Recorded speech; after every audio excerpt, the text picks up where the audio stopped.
Many thanks for the nice introduction. If someone has an Apple power supply, just let me know. I have some universal adapter which doesn't work here in Switzerland somehow. Okay, let's come to the topic. It's about the compromise insider and the why. Just a quick introduction what Imperva does. Imperva protects the business critical data. Where is the data stored? It's normally stored in databases, on files, and formally accessed via web applications. And we are the only vendor which has a web application firewall, file firewall, and a database firewall, just protecting against the threats from external, but also from the internal. And when we look at the data breaches from the last 2-3 years, you will recognize that a lot of data breaches were done by compromising privileged users.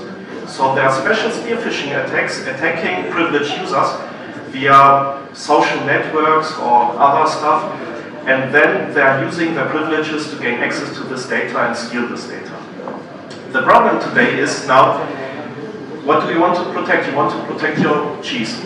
If we are looking at this metaphor, we see that normally in the companies there are a lot of firewalls and walls around the building and all this stuff. They are trying to fill in stuff into the holes of the mouses so they can't get to the cheese. But somehow there are a lot of holes, and you forget something. There are exploits which are zero-day exploits, and there's every time a way for the mouse to get to the cheese. So what Imperva does is like we are just over the cheese, directly watching on the cheese and protecting. It doesn't care if it's the mouse from outside or if it's someone from internal, we are just protecting the data. Then in general I want to say, it's only a just short hacking trick, but I would like, don't switch the sides, stay a white hat and don't do nothing bad with the knowledge in general. Okay, let's do some joke. What is the common between a payment provider, a big internet company, and an IT security vendor? They have a lot of budget for security. But in general, it's not a joke, they were hacked. So global payments, who does know the story about global payments? Just Google for it, it's very interesting. Because Google Payments is a big, it's like a backbone for credit card and payment card informations. And they were hacked. And in the first press release, they talked about 1 to 2 million credit card data which were lost. In the end, after some other press releases and new releases, they found out that there are several millions, and the hackers were even inside the network for about 1 year. And this is mostly the time, so the hackers are not there for one hack, they are resistant in the network, just getting the data out of this. Then, let's see some news. Facebook was hacked. Apple was hacked. Microsoft was hacked. This was just in a short time window. These news were going through the media. And I was just looking at this, and the first time I was thinking, okay, that's nothing bad, because there was only some workstation from the normal people in the company, from developers infected. So what is an infection? Okay, you can reinstall your machine and that's it. But in the end, when you look what persons were infected and the way how it was done, you will see that it was really critical, because it was about the developer machines. This is where the knowledge is. So I'll try it till the end. Okay, so let's see. How was it done? It was done by the compromise insider. There are two ways of compromising an insider. The first way is by spear phishing, and the second way is by water holing. What is a water hole attack? At a water hole attack, you're trying to find a location in the internet where a lot of victims are you want to hack. What was the best way? They have infected websites, forums for developers. And so they got access to a lot of developer machines at big companies. So this was the way how the news from the last 3 slides were created. So let's see the difference between a malicious insider and a compromised insider. The malicious insider is an insider which intends to do something bad to the company because he is not well paid, or he wants to change the company and tries to get out the data probably for his next job. The compromised insider is someone who is hacked, who has access to the privileged data, and he doesn't even know that it's happening. And it's really easy to get access to this. So where hackers arm themselves, it's really easy today to get a sophisticated attack. You only need to look for some exploits which are still zero-day. So these are exploits for vulnerabilities where no patch is available. Even if they are not published, you can buy them on special markets. When I was last time on Black Hat, there was someone with a visit card without no name, nothing on it, only there was an email address on this. zerodaybroker@blah-blah-blah.com. So there are even broker people who are just making money with selling and buying zero-day exploits. And when you see, when I started with IT security about 10 years ago, there was the Sasser and there was the Elsass exe, which could be hacked. For this, you could find a source code with mistakes, especially mistakes in the source code, so not everyone was able to compile it and to use it. Today you get full distributions of Linux with all the tools inside. You can have big loads of video clips, tutorials on YouTube, which are instructing you how to do this stuff. Then you have exploit databases. In common, in general, it's okay. I think it's very important to have a central database where you can find all the vulnerabilities and you are informed about this. But what's not so okay from my side, in my opinion, is that in the description of a lot of these exploits, there are talks or dogs. What does it mean?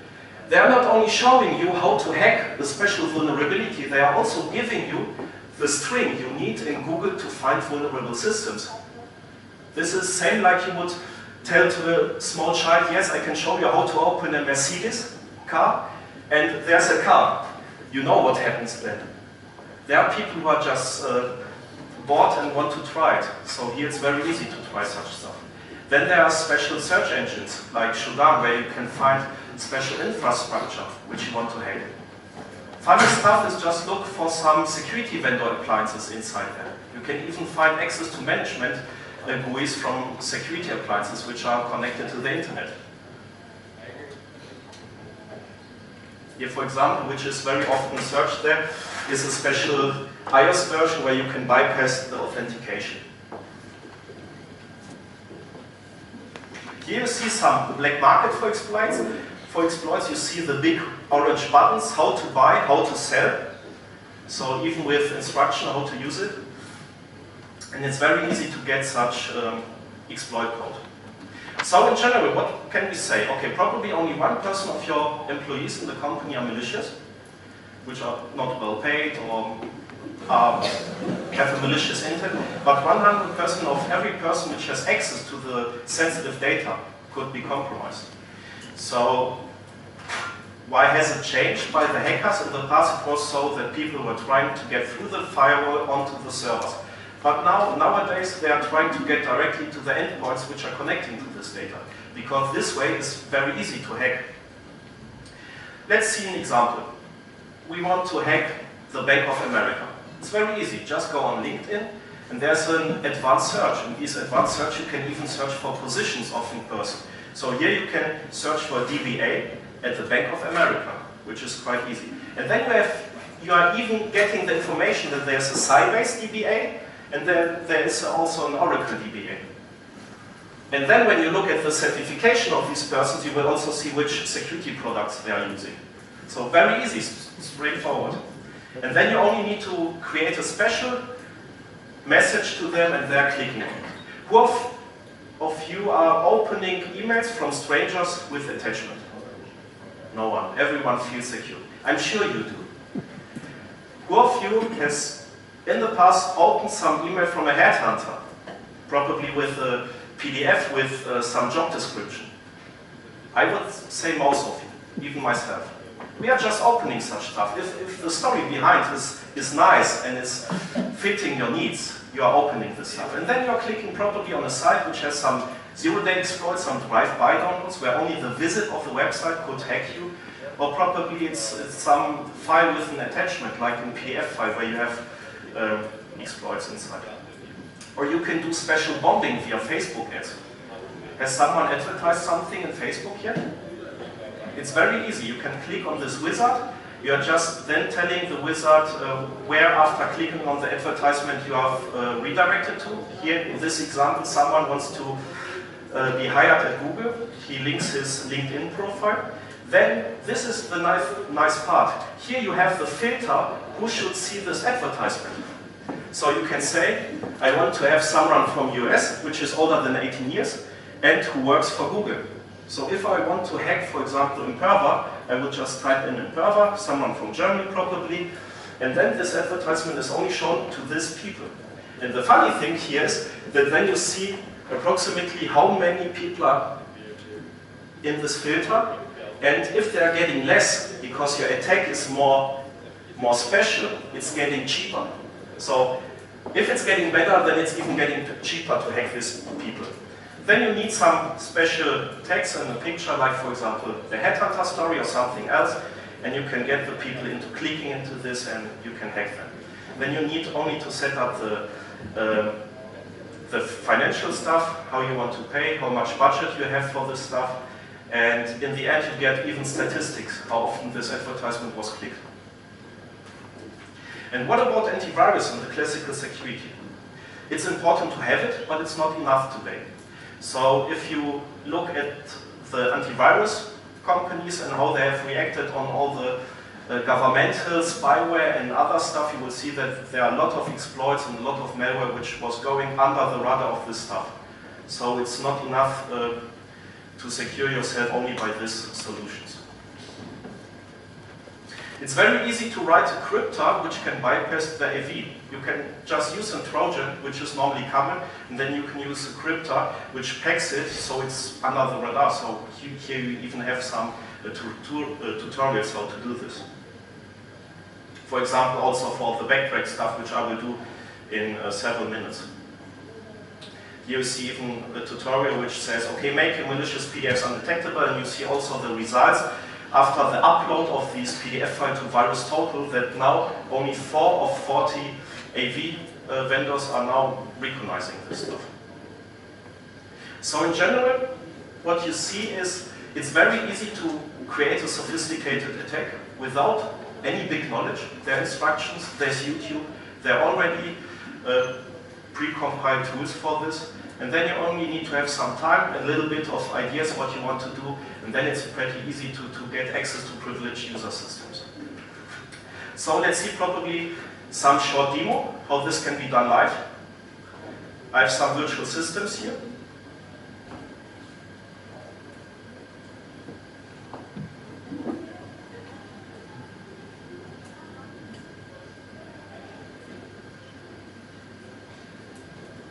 This is a backtrack system.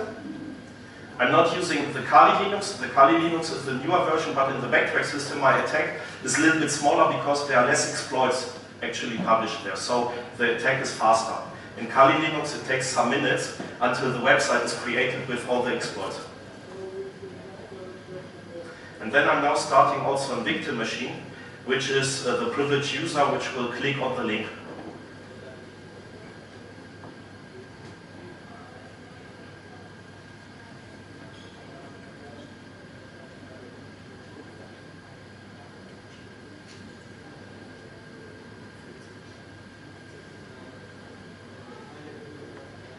Just a second. You got 10 minutes to go. So. Okay, so I'm really fine in the time. Okay, now I can see also the screen and you, and I don't need to look around. Okay, let's see. So we have here the backtrack system. The Metasploit framework is already loaded. We have here some client system, which is in general here some XP, it's old, but in general it doesn't care which browser exploit is loaded here, because there are loads of them. You see it every time when Internet Explorer is updated, or Firefox, or even the browser plugins. It's very often that the browser plugins are the entry door into your system, because you have a lot of plugins in your browser and sometimes you don't have them all updated, or there's probably no patch for the vulnerability on this. So what do we need to do, or what is the Metasploit framework? So as I said in the past, you had to look for some source code, for some exploit, compile it, and then it was a static attack. Nowadays, we have tools like Metasploit framework. This is a toolkit. You just choose what vulnerability you want to use, you choose what is the target, then you set some parameters and you say go. And that's the attack. It's very easy. for a lot of exploits. This is a very old version, so here are only 805 exploits inside. In the newer version, they are above 1,000 for the newest things. And you can update this only by a script, very easy. So I've chosen a script which is called the browser autopon. It's located under auxiliary servers. And then I need to set up the parameters. So with show options, I can set some options. So what I will do is create a web server with a website which is blank. And inside this website, there are a lot of exploits for browsers and browser plugins. And then we will click with the user onto this website and show you how much access I can get with it. So now we need to set up the IP addresses of this stuff. The local host, lhost, means this is the IP where the hacked victim is connecting back to. So I'm not hacking through any through any firewall. It's on the other way. So the victim is connecting to me. So it's an outside connection out of the company, and it can be SSL encrypted. Then I need to tell the tool which IP address the web server has, under which port it runs. If I need a special URL. That's not me.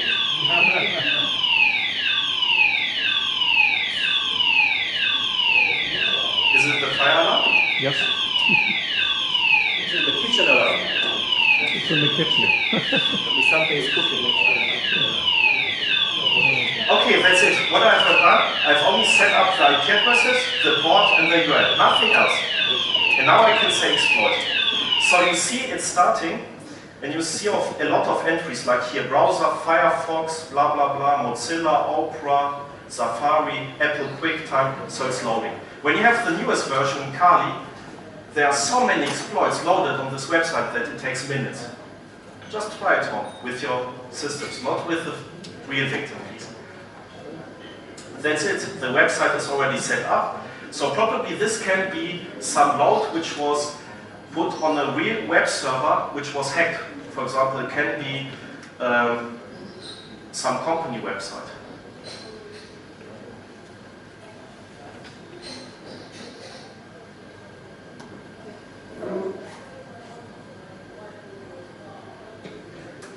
Now let's open the site. You see it's blank, nothing special.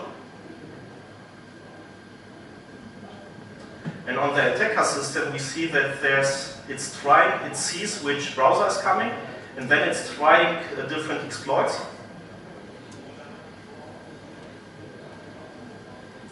This can take several seconds. The thing is sometimes that these hacks are just not working properly, because there's no security assurance in this, and sometimes you need to rerun such an attack. Because for me it's now taking too much time. It can be that there was an Internet Explorer process in the background still running. So I will restart this machine and show you the attack by new. You got 5 minutes. That's enough. Good. On the server side here, we don't need to change anything. The exploit is still running, and you can resend this link to a lot of persons, and it's even multitasking, so we have the possibility to switch between victims you have already hacked to do some stuff. Who is using WinSCP at work, for example, to connect some server? Are you storing the password credentials? Just a small hint, it's saving the credentials not encrypted in the registry, and it's very easy, for example, to read them out after hacking them. There's a script in the Metasploit framework also for this.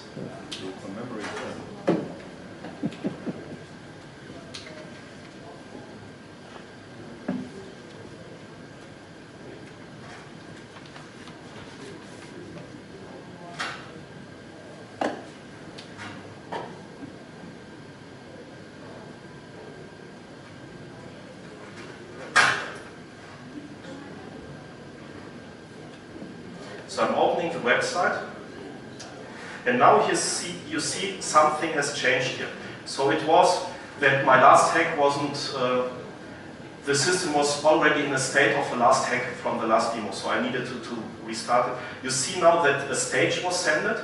So over the exploit, over the one hole, some data was loaded into the memory of the victim system, and the victim system is now connecting back to me.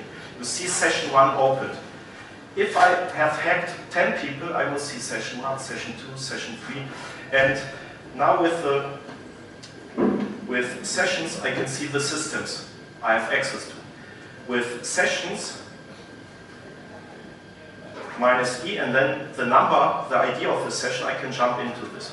So first of all, let's see what the person is doing there. I can get a screenshot. I can now manipulate data, I can upload files, I can download files.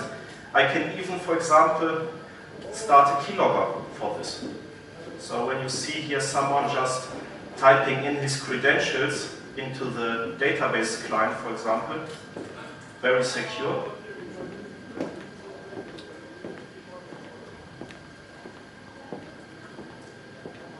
You can get all the informations. You can even get the hashes from the system, and with the hashes, by the hash attack, you will have access to all the other systems which were installed by the same local admin. So it's very easy by this one vulnerability to work through the whole company there. So what does it mean? What are the recommendations now?